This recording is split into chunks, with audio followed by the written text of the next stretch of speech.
Hi, I'm Dana Gould, and we are looking at 1967's You Only Live Twice. You Only Live Twice is my favorite James Bond movie. It is not the best James Bond movie, but it is my favorite, and it was even written up in Famous Monsters magazine. Look at that. Now, as you all know, the James Bond juggernaut started in 1962 with Dr. No, which led to From Russia with Love, Goldfinger, and Thunderball. Those last two films in the mid-60s ignited Bond mania and the spy craze that defined a large part of pop culture in the 1960s. It gave us TV shows like Get Smart and I Spy and The Man from U.N.C.L.E. and The Girl from U.N.C.L.E. and film series like Dean Martin as Matt Helm, James Coburn as Derek Flint, and Michael Caine as Harry Palmer. In fact, in 1967, the year You Only Live Twice came out, there was even a comedy version of Ian Fleming's Casino Royale, which starred David Niven, Peter Sellers, and Woody Allen, all playing different versions of James Bond. So by the time this movie came out, James Bond had a lot of competition, even himself. But You Only Live Twice succeeded in being bigger, louder, bolder, and brassier than all of the competition, managing to be both a spy thriller and a parody of itself at the same time.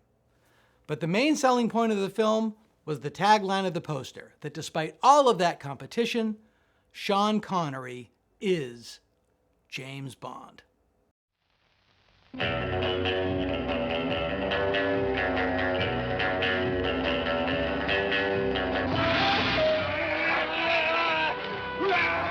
You Only Live Twice is the last gasp of 60s Bond, even though, yeah, the next one still came out in the 60s.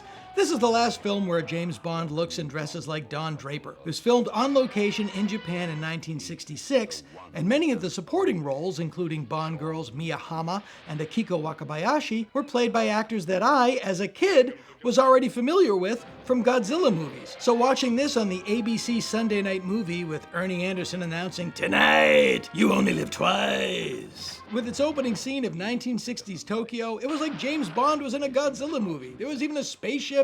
You Only Live Twice was written up in Famous Monsters, for God's sakes. The film was directed by Lewis Gilbert, who had made big war movies like Sink the Bismarck, and had just come off the revolutionary British comedy Alfie, with a screenplay by Roald Dahl, author of children's books like Charlie and the Chocolate Factory and The Fantastic Mr. Fox. Dahl was friends with Bond author Ian Fleming, who had himself written a children's book, Chitty Chitty Bang Bang, which was made into a film with a screenplay by Roald Dahl and also featured Gert Frobe, Goldfinger. Anyway, if you know all this is going on and you adjust your expectations accordingly, You Only Live Twice is a blast. The film has a bizarre children's book logic to it. Bond is being chased by the bad guys, he calls for help, and a helicopter with a big magnet flies over their car, lifts them up, and drops them into the ocean. There's a great fight in the film at the very beginning in the offices of Mr. Osato. Bond, facing a sumo-sized opponent, resorts to hitting him repeatedly with a couch. It's loud, fast, mean, fun, and brutal. And the henchman is played by Pete Maivia, who would go on to become Dwayne "The Rock" Johnson's grandfather. Donald Pleasance stars as the cat-stroking villain Ernst Stavro Blofeld, and he is having a ball. Listen to the way he delivers the line, "Stop that astronaut." Stop that astronaut! Connery was, by all reports, growing a little weary of the role by this point, weary in general, I'd say, and it's somewhat understandable. In the mid-1960s, he was every bit as big as the Beatles were, and he added ruefully, "There were 4 of them and only 1 of me." He was chafing at what he felt was unfair financial participation. Dean Martin got paid more money to play Matt Helm than he got to play James Bond, and that does seem a little crazy.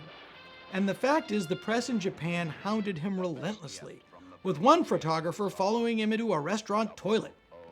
Despite the fact that he owed Eon one more movie, Connery announced during production that You Only Live Twice would be his last turn as James Bond. He should have considered the title of the movie.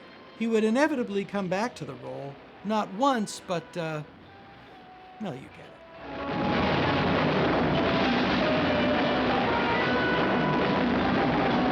Tiger said, "From now on, you must do everything in Japanese style." 'Everything'?